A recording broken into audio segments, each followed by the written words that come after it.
When you hear the words Daytona Beach Racing, do you visualize sailboats on the ocean? Or, just automobiles and motorcycles?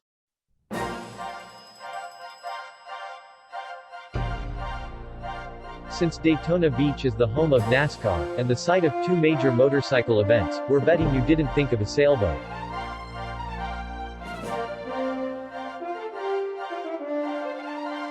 The 2020 Commodore's Cup Offshore Racing Series, organized by the Halifax River Yacht Club, began on Sunday, May 24, with the annual Old Timers Memorial Sailboat Race.